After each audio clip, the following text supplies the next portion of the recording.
Roads ही नहीं बनती हैं। It is been so long, we are telling them, बार बार उन्हें बताया जाता है आइए आइए आइए, बट कोई नहीं सुनाई देता है। एक ये प्रॉब्लम है। नंबर 2 सफाई की प्रॉब्लम है। एमसीडी के लोग आते हैं, सब बैठते, कोई सफाई नहीं करता। पेपर पे बहुत कुछ हुआ है, बाकी ठीक है। अब गवर्नमेंट का काम है ये दिखाना कि हमने काम किया है, और एक अगर स्कूल को दिखा देंगे तो सारी दिल्ली में एक स्कूल से तो काम हो नहीं सकता। इतने बच्चे कहाँ पढ़ाएंगे हम नहीं जानते। हो सकता है कि सरकार को ये डर भी लग रहा हो, उस पार्टी को ये डर भी लग रहा हो कि अगर यूनिफिकेशन करेंगे तो सब मिला मिलू के शायद हम जीत जाएंगे। शायद ये भी मालाफाइड इंटेंशन जो हमारे सीताराम जी ने कहा, ये हो सकता है।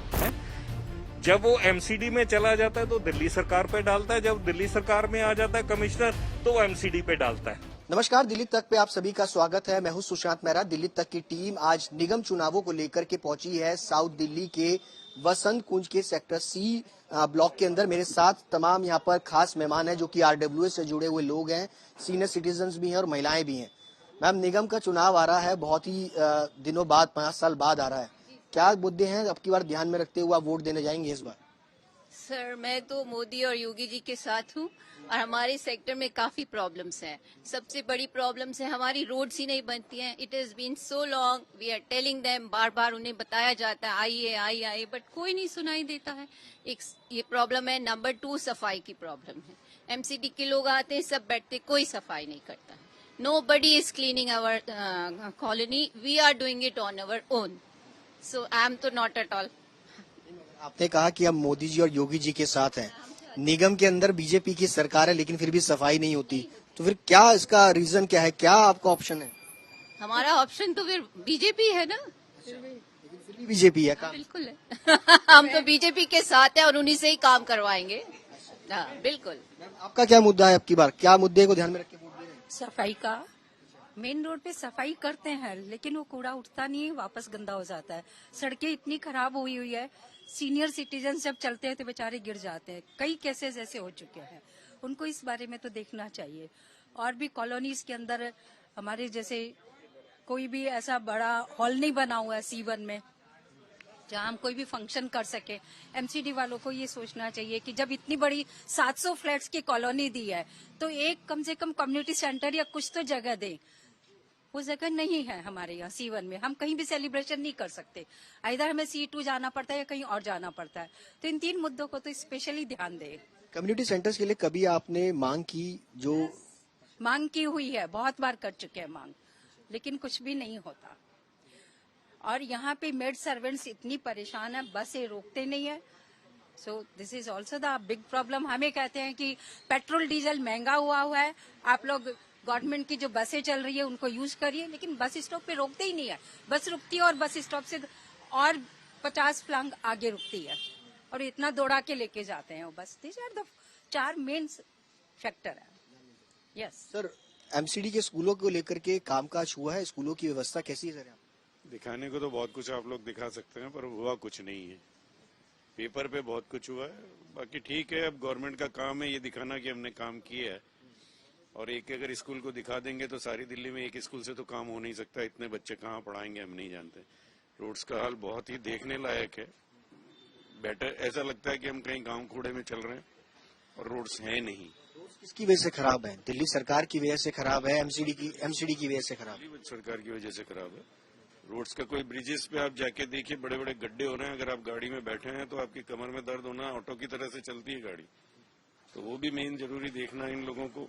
अब जिम्मेदारी जो है अभी हाल फिलहाल के अंदर पिछले हफ्ते ही ये जिम्मेदारी जो है वो दिल्ली के उप मुख्यमंत्री को दे दी गई है। मंत्रालय जो है वो चेंज कर दिया गया है। पीडब्ल्यूडी विभाग उनके अंडर में है। उनकी तरफ से कहा भी गया है कि 1 महीने के अंदर अंदर सारे गड्ढे जो है वो भर जाएंगे। क्या लगता है भरेंगे? आश्वासन अभी तक तो ये है कि सब सुन रहे हैं। जिस दिन सड़क पे झटका लगना कम हो जाएगा मान भी लेंगे, पर ऐसी कोई उम्मीद है नहीं। जहाँ कमाइयां ना हो और सब चीज फ्री में बांटी जाएंगी तो जेब में खाली मिलने वाली है, काम कहीं कुछ नहीं होने वाला। एडवर्टाइजमेंट पे ज्यादा पैसे खर्च होते हैं, ये बड़े दुख की बात है। आप पब्लिक का पैसा पब्लिक पे खर्चिए। छोटी छोटी बात पे आप पैसा बांट देते हैं, उसको 2 लाख दे दिया, उसको 5 लाख दे दिया। घर का पैसा लाओ ना भैया, पता लगेगा आपको। बांटने की जरूरत नहीं है। हम लोग टैक्स पेयर्स हैं, हमारे को पता लगता है कमाने में कितना जोर आता है। 65 साल का आदमी कमाता है और अपना इनकम टैक्स जमा कराता है और आपको 100 टैक्स देता है। उसके बाद कहाँ से पैसा आएगा? और आप जो है वो पैसा इधर उधर उड़ा रहे हैं। That has to be plan properly. Freebies की सर बात कर रहे हैं कि फ्री बीज जो है वो बहुत ज्यादा हो रहा है। पंजाब के अंदर भी अनाउंसमेंट हुआ फ्रीबीज का, आम आदमी पार्टी ने वहां पे भी सरकार बनाई है। अब दिल्ली का चुनाव आएगा, दिल्ली के चुनावों में अभी बीजेपी ने हाल फिलहाल के अंदर कहा था कि जो 50 गज से छोटे मकान होंगे उनको हाउस टैक्स जो है वो मुफ्त कर दिया गया, नॉर्थ एमसीडी के अंदर हुआ। क्या लगता है ये फ्रीबीज की राजनीति आज नेताओं के लिए बहुत खास हो गई है सरकार में सत्ता में आने के लिए? देखिए, फ्री बीज से लोग लुभावित होते हैं, अदरवाइज ये पैसा पब्लिक का है और पब्लिक को वापस दिया जा रहा है। जो फ्री बीज के नाम से कह रहे हैं, हम बगैर बात लूटे चले जा रहे थे। कोई प्रोजेक्ट होता था, कुछ उसको बेहिसाब बढ़ा बढ़ा करके लगाना, फिर उसके बाद उसे दिखाना, तो बेसिकली हेरा फेरी। एमसीडी में पूरा करप्शन है। एमसीडी अपनी सैलरी तक तो दे नहीं पाता है, क्योंकि वो करप्शन में खा जाते हैं। जो पैसा मिलता है MCD, you see north, south and east, ये 3 एमसीडी के डिवीजन बनाए हुए हैं और तीनों में रैम्पेंट करप्शन है। कोई सैलरी नहीं दे पाते हैं। क्यों नहीं दे पाते? उनकी कंट्रीब्यूशन जो हाउस टैक्स जमा करना चाहिए, ईस्ट में हाउस टैक्स ही नहीं जमा होता। साउथ में हाउस टैक्स जमा क्यों होता है? 40% हो जाता है, वहां 15% भी नहीं रहता। नॉर्थ में 20-25% है। इसका कारण क्या है? ये सारा करप्शन है और बीजेपी चाह रही है कि हम इसको करप्शन को जारी रखें।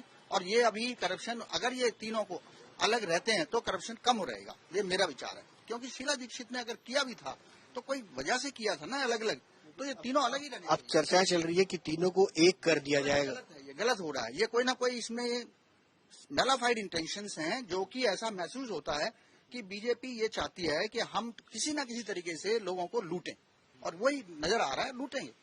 अगर ये रहेगा तो लूटा ही जाएगा। अगर ये, जब तक पूरी पब्लिक की ओपिनियन नहीं आएगी, पब्लिक की ओपिनियन आनी चाहिए।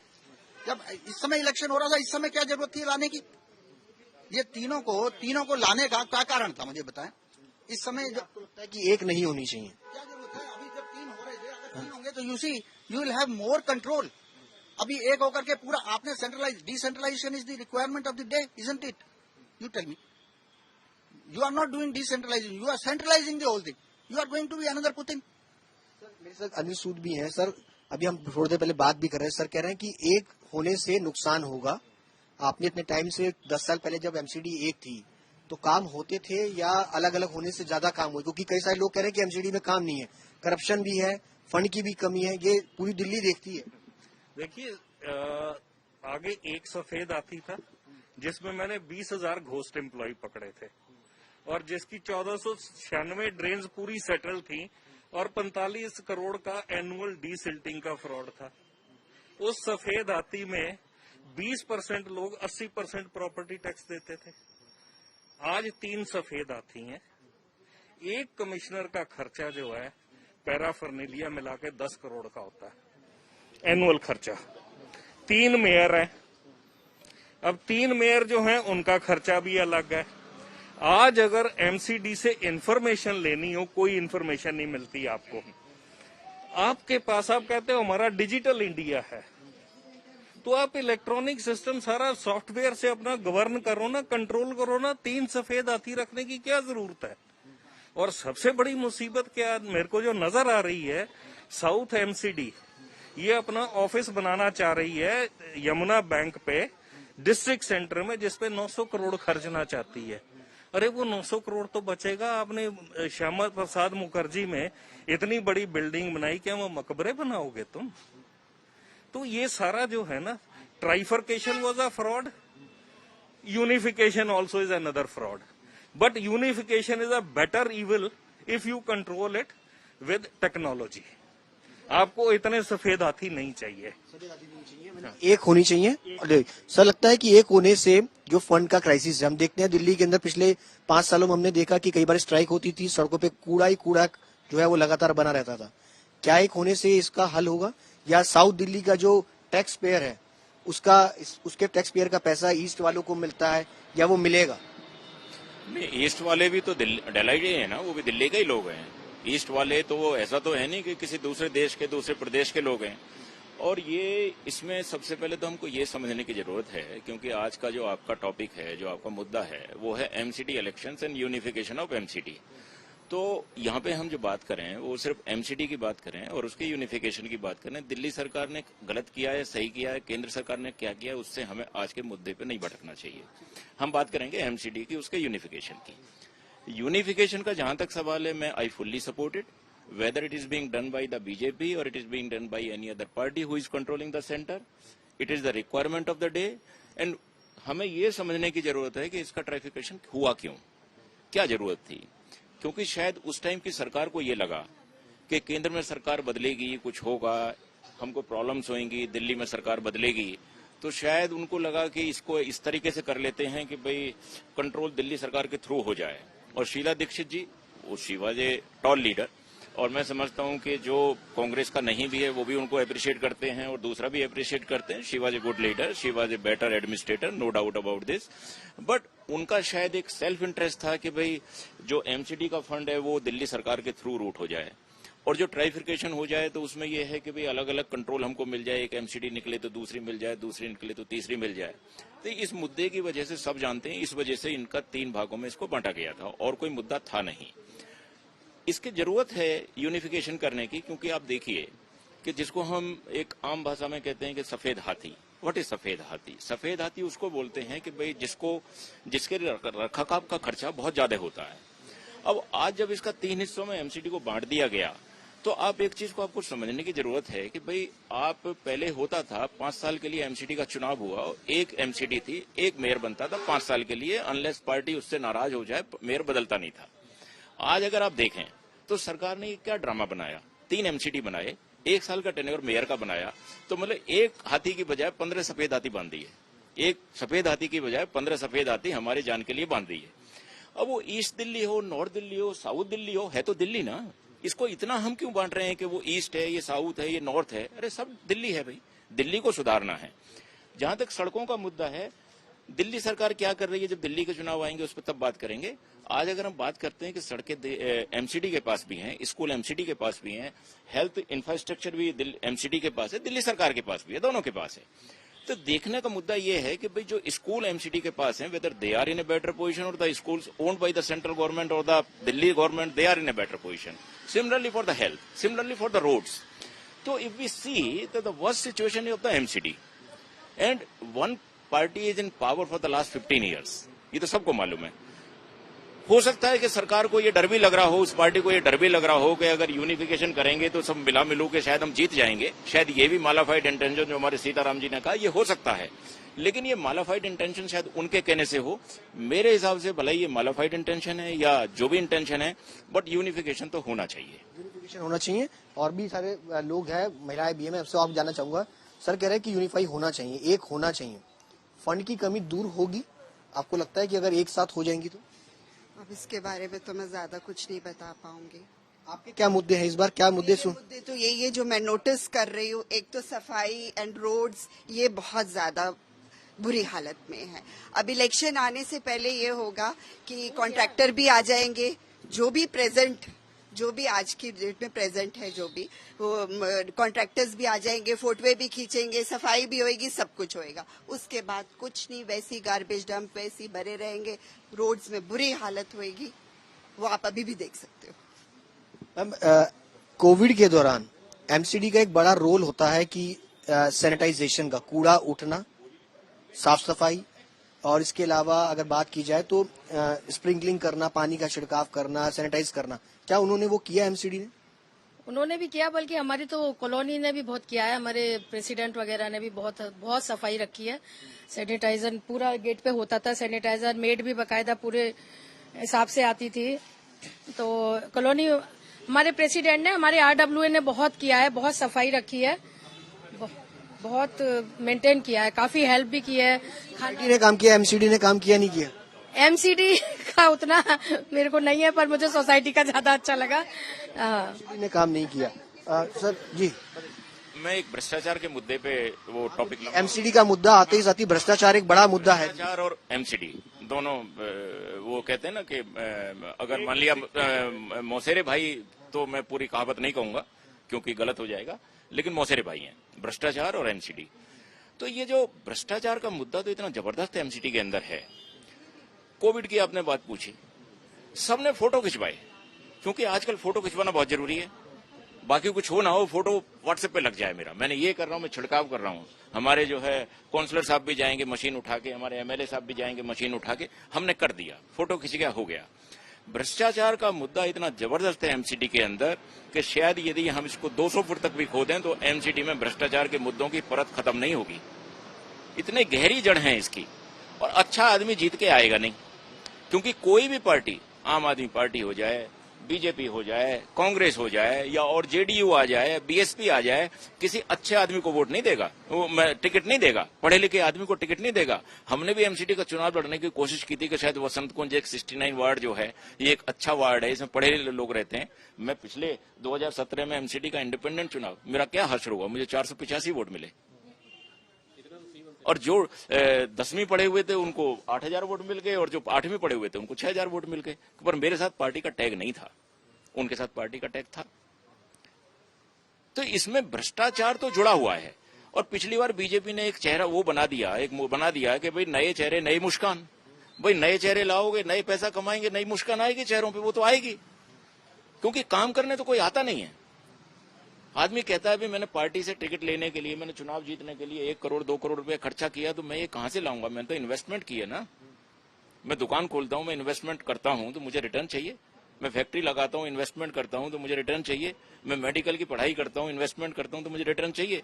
तो इसी तरीके से नेताओं को जब तक सोशल सर्विस का वो नहीं होगा तो रिटर्न तो चाहिए ना। तो भ्रष्टाचार का मुद्दा तो एमसीडी का इतना बड़ा है, ये कभी जा नहीं सकता। कोई पार्टी को आप ले आओ, क्योंकि भ्रष्टाचार एक बड़ा मुद्दा है सर। एमसीडी का मुद्दा आता है तो एक पार्किंग एक बड़ा इश्यू होता है, घरों की पार्किंग, रोड साइड पार्किंग एक इश्यू है। पार्किंग के लिए हुआ पार्किंग तो ये है कि जो जगह है हमारे पास उसी में हम मैनेज कर रहे हैं। देखिए, जब ये फ्लैट बने थे तो इन्होंने हमें एक गराज दिया है स्कूटर का, वो भी ऊपर वाले फ्लैट के लिए, ग्राउंड फ्लोर के लिए नहीं दिया, उनको एक लॉन दिया हुआ है। तो अब ये हमारे पास सबके पास गाड़ियां हो गई हैं, तो ठीक है, वो तो थोड़ा टाइटनेस सब जगह है। पार्किंग की बात नहीं है, बात यह है कि तीनों के इकट्ठे करने की। तो ये तो इसलिए हो रहा है ना कि इनकी तनख्वाहें मिल जाए, साउथ एमसीडी से जो पैसा आ रहा है एक्स्ट्रा ओवरफ्लो हो रहा है वो वहां बढ़ जाए, तो ठीक है, पब्लिक का पैसा है। और सर ये जो फ्री बीज है ना, ये पब्लिक हमारे जैसे टैक्स पेयर, मेरा टैक्स अगर मैं बोल दूं कितना, वो अनिल जी चले गए, उनसे पूछना कितना टैक्स देते हैं, इनडायरेक्ट टैक्स और डायरेक्ट टैक्स। मेरा बेटा फाइनेंस से है, वो कहता है पापा आप कम से कम 6 लाख रुपए टैक्स देते हो अकेले। तो सर 6 लाख रुपए जो ईयरली टैक्स दे रहा हूँ ना मैं, वो यहाँ फ्री बीज में उड़ रहा है और कुछ नहीं हो रहा। इन बातों में कुछ नहीं रखा। और सैनिटेशन की बात बताता हूँ, ये अनिल जी खड़े थे, ये प्रेसिडेंट थे, इन्होंने इस पूरे C1 को इतना अच्छा सैनिटाइजर हमने यूज किया, इतने पैसे हमारे खर्च हुए, और मजे की बात है बहुत सारी डोनेशन भी आ गई हमारे C1 से ही हमारे लिए। देखिए, हमारे पास कोई पैसा आसमान से तो आएगा नहीं, कोई हमारे बॉडी तो देगा नहीं, यही पैसा देंगे और यहीं पे खर्च होगा। आप ही का पैसा आप ही पे खर्च होगा। जो हमारे रेजिडेंट्स है, वी हैव 692 फ्लैट्स, जो वो पेज अस, और वो हम चला रहे हैं फ्री में, पब्लिक सेवा है। लेकिन इसके लिए अलग से एक कोविड फंड बना, और वो आ गया सर कोविड फंड, और हमने बहुत अच्छी तरह से स्टेट्स में सारा सैनिटाइजेशन, जिसके घर में कोविड निकला उसको हमने बेकायदा एक एक बात को हमने उस पर रखा व्हाट्सएप पे कि हमारे पास इतने टैली है, इस वक्त ये टैली है, टैली भी बना दी हमने अपनी C1 की। कोई नहीं बना, पूरे बसंतकुंज में कहीं नहीं बनी। हमने मतलब पूरा मेंटेन रखा, हर चीज को इतना मेंटेन रखा, पूछिए मत। आपने तो रखा, लेकिन एमसीडी ने रखा या नहीं रखा? एमसीडी तो शक्ल भी नहीं दिखाई यहाँ पर। एक दिन आए थे ट्रैक्टर लेके, अपना वो कर गए थे छुड़वाओ, वो एक दिन हो गया, दैट्स इट। वो पानी था, उसमें दवाई नाम की कोई चीज थी नहीं, और ये यही था। और एक मिनट, जो आते हैं ना ये जो मच्छर मारने वाले और ये जो आते हैं, उनकी दवाई तो मैं पी भी लूं ना तो भी मुझे कुछ नहीं होने वाला, सही बता दूं मैं आपको। अच्छा, ये बताइए सर, इस साल डेंगू ने बहुत अच्छा डंक मारा था, कई सारे लोग पूरी दिल्ली और आसपास के NCR के भी लोग डेंगू के चपेट में आए थे। डेंगू पर काम हुआ है? क्योंकि सरकार कहती है, दिल्ली सरकार की अगर बात करें तो कई 10 हफ्ते 10 दिन अभियान चलाती है, एमसीडी कहती है हम अपना अभियान चला रहे, डेंगू से रोकथाम हो रही है, लेकिन होती तो है नहीं। ओवरऑल अगर आप देखें तो ये हम लोगों की अपनी गलती है। इसमें एमसीडी को दोष देना गलत होगा जब हम अपनी गंदगी और उसको संभालना नहीं जानते। हम ज्यादा से ज्यादा गंदगी फेंकाएंगे, कहीं भी थूक देंगे, कहीं भी कचरा फेंकेंगे, तो डेंगू के लिए जिम्मेदार हमें, तो हमें सहना भी चाहिए। ओवरऑल मैं देखूं तो हम लोगों की कॉलोनी में डेंगू वगैरह के कोई असर नहीं थे, और जहां थे वहां उन लोगों ने अपने आप को सुधारा नहीं तो उन्होंने भुगता। समस्या एनक्रोचमेंट की भी बहुत भयंकर है। आजकल फुटपाथ तो किसी को मिलता ही नहीं चलने के लिए, एनक्रोचमेंट इतना भयंकर हो रखा है, कोई इसके ऊपर सब अपना पैसा लेते हैं चले जाते हैं, एनक्रोचमेंट को कोई ध्यान नहीं देता है। एनक्रोचमेंट की जिम्मेदारी एमसीडी की किसकी? किसी की भी हो साहब, एनक्रोचमेंट हमारे लिए हेडेक है। अगर आपने सिस्टम बनाया और उनको आपको बैठाना है तो उनकी व्यवस्था कर दीजिए, पर फुटपाथ क्यों कंट्रोल करवा रहे हैं? आदमी चले कहाँ? एक्सीडेंट्स होते हैं, सड़कों पे मरते हैं लोग, चलने की व्यवस्था भी नहीं है। डेंगू की बात हो रही है, डेंगू में करने का कि हम लोग भी जिम्मेदार हैं, लेकिन बारिश के दिनों में जब सड़कों पर पानी भरता है और 10-10 दिन तक पानी नहीं निकलता, वो किसकी जिम्मेदारी सर? चाहे वो एमसीडी की सड़क हो चाहे दिल्ली सरकार की। देखो, दिल्ली सरकार को अगर आप दिल्ली सरकार बोलो, दिल्ली सरकार को अगर मैं दिल्ली सरकार बोलूं तो वो जायज होगा, और एमसीडी को अगर मैं महाचोर डिपार्टमेंट बोलूं तो वो भी ठीक होगा। क्योंकि दिल्ली सरकार विज्ञापनों में तो कहती है हमने सड़कें ठीक कर दी, अगर आपके पास थोड़ा सा टाइम हो इसके बाद तो ये C8 वाली अगली रेड लाइट से आप राइट ले लेना, और थोड़ी 2 ट्रैफिक वो मिडल वर्ज क्रॉस करने के बाद वापस ले लेना, आप सड़क की हालत देख लोगे। It's a prime location. तो पानी का यहाँ इतना बुरा हाल है, पानी की आपकी निकासी नहीं है, ड्रेनेज सिस्टम आपका ठीक नहीं है, वो पानी इकट्ठा होगा, चाहे वो एमसीडी की कहती है हमारी ड्रेन सेटल हो चुकी है, मानती है, आज तक ड्रेनेज प्लान नहीं बना, आज तक ड्रेनेज सिस्टम नहीं सुधरा। ये 2005 की रिपोर्ट है मेरी, जो दिल्ली असेंबली में टेबल होके एक्सेप्ट हुई है। तो ये दोनों ही इकट्ठे जिम्मेवार हैं। जब वो एमसीडी में चला जाता है तो दिल्ली सरकार पे डालता है, जब दिल्ली सरकार में आ जाता है कमिश्नर तो एमसीडी पे डालता है। अब आप देखिए कि जब ये ट्रांसपोर्ट कमिश्नर थी एक लेडी, वो एमसीडी की कमिश्नर बन गई, हम कूड़े के पहाड़ हटा देंगे। कहाँ हटे कूड़े के पहाड़, वो तो वैसे के वैसे ही हैं। तो इन लोगों के लिए अनाउंस करना बड़ा आसान है। गडकरी जी ने कहा ये कूड़ा मैं खरीदूंगा, उन्होंने 1 टन कूड़ा नहीं खरीदा, हाईवे पूरा बन गया। तो ये सारे जो है ना, ये बेपंदे के लोटे हैं, जिधर लुढ़क जाएंगे उधर का ये बोलेंगे। पहला है मैम, पानी एक क्राइसिस है आपकी सोसाइटी में कि नहीं है? दिल्ली के अंदर पानी नहीं है, पानी पहले हुआ करता था, पानी बहुत अच्छा है, सफिशिएंट, एकदम बहुत अच्छी सुविधा, बहुत अच्छी है। पानी की समस्या दुरुस्त है? पानी की दुरुस्त है, बिल्कुल पानी की नो प्रॉब्लम। बिजली की स्थिति कैसी है? बिजली भी बहुत, बिजली भी नो प्रॉब्लम। बिजली पानी दोनों ठीक है, बिजली पानी दोनों ठीक है, कोई इश्यू नहीं है। सरकार ने काम किया है? हाँ, कह सकते हैं, कह सकते हैं। ये आप कुछ कहना चाहते हैं? नहीं, सरकार ने नहीं काम किया। ये हमारी फेडरेशन है एक वसंत कुंज में, वी हैव 40 RWS और एक फेडरेशन, उन्होंने मिल के नहीं तो जो ये पानी की समस्या है ना सर, ये पानी की समस्या जब आज से 7-8 साल पहले तो पानी का मेरे कोई पकड़ते रहते थे। अब वो क्या है कि पानी की कोई समस्या नहीं है, फिलहाल कोई समस्या नहीं है। जब कोई होती है तो किसी लाइन में ब्लास्ट होता है या कुछ होता है तो वो एक बहुत अलग बात है। कोई भी प्रॉब्लम आती है तो सारे गवर्नमेंट ऑफिशियल्स को हम इन्फॉर्म करते, they come and help us immediately, no problem. और बिजली की समस्या नहीं है, लेकिन और सही चीजें आप भी कुछ कहना चाहते हैं? बताइए। बिल्कुल, देखिए जो एडवांस कंट्रीज है ना, जैसे यूके, ये बताइए कि पहले आपका नाम बताइए और ये बताइए कि एमसीडी का चुनाव है, क्या मुद्दे हैं इस बार ध्यान में? मैं बता रहा हूँ आपको, जो एडवांस कंट्रीज जैसे यूके हो गया, 60% वो सेकेंडरी ऑक्यूपेशन पे चल रहे हैं, ठीक है। तो इसका कोई सोल्यूशन नहीं है, बस सेकेंडरी ऑक्यूपेशन आपको करना पड़ेगा। सरकारी लोगों को क्लीनलीनेस और हेल्थ केयर सेक्टर में सेकेंडरी ऑक्यूपेशन की तरह सोल्यूशन निकालने पड़ेंगे। तो एडवांस कंट्रीज में ऐसे ही होता है। यूके में जो हेल्थ केयर सिस्टम है उसको बोलते हैं यूके एनएचएस। यूके एनएचएस में 60% जो लोग हैं वो सेकेंडरी ऑक्यूपेशन में ऑक्यूपाइड है वहां पर, ठीक है। तो उनका मेन ऑक्यूपेशन कुछ और है, 60% जैसे नर्सेज हो गई। आपका क्या मुद्दा है इस बार चुनाव? मेरा मुद्दा यही है कि सेकेंडरी ऑक्यूपेशन को आपको प्रमोट करना चाहिए और गवर्नमेंट ऑफिशियल्स को 60% जो एडवांस कंट्रीज में मॉडल्स है वो उनको रेप्लिकेट यहाँ पे करने चाहिए। जैसे यूके एनएचएस हो गया, हेल्थ केयर सिस्टम में जो है 60% जो वहाँ पे जो स्टाफ है वो सेकेंडरी ऑक्यूपेशन की तरह वहाँ पे उनको करा हुआ है स्टेशन, ठीक है। तो वैसे ही गवर्नमेंट ऑफिसर्स को अगर आपकी प्रॉब्लम है health care sector, cleanliness sector, तो गवर्नमेंट ऑफिसर्स को ओनरशिप लेनी पड़ेगी, उनको ही वैसे करना पड़ेगा जो एडवांस कंट्रीज में होता है। एडवांस कंट्रीज में होता है। और ये साउथ दिल्ली के वसंत कुंज की जनता है जिनका साफ तौर पे कहना है कि कई सारे मुद्दे हैं। इनका मानना ये भी है, कई लोगों का मानना है कि एमसीडी को एक हो जाना चाहिए, कई लोग ये मानते हैं कि एमसीडी को एक नहीं होना चाहिए, अलग अलग ही रहनी चाहिए। इसके अलावा पानी और बिजली के इस पूरे इलाके के अंदर कोई क्राइसिस नहीं है, लेकिन पार्किंग एक बड़ा मुद्दा है जो यहाँ की जनता मानती है और एंक्रोचमेंट एक बड़ा मुद्दा है जिस पर काम यहाँ पर होना चाहिए। और निगम चुनावों में इन तमाम मुद्दों को लेकर के यहाँ की जनता जो है वो इसकी बार वोट देने की सोचेगी। कैमरा पर्सन अभिषेक के साथ सुशांत मेहरा, दिल्ली तक के लिए।